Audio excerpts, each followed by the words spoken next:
captain in charge showed up on location, called for a second alarm. Once he did a 360, he realized this was going to be bigger than the second alarm, requested the third alarm. When they arrived, it was pretty much going through the entire building already. They're basically part of one greater complex. They're connected with like overhangs. As city manager, I've never seen a fire of this magnitude. I've seen small residential fires.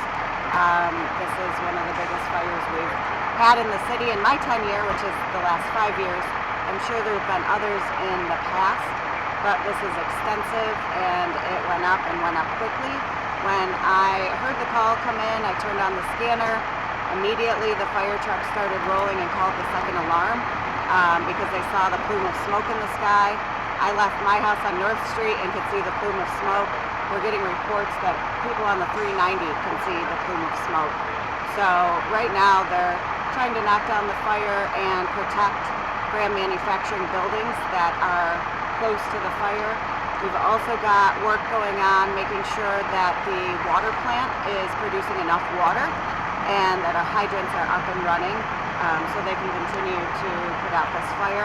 Our water comes from two sources, the Tonawanda Creek and from wells right behind the county fairgrounds, the county highway building. And we have pumps that bring the water up and into the plant, and once it goes to the plant, it can traverse in through our hydrants here in the city.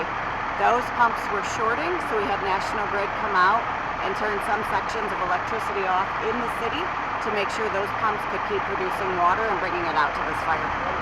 So the water got increased this morning once we found out about the fire from 2.6 to 3.5 million gallons a day to make sure we were still full and could continue with the fire and the city use.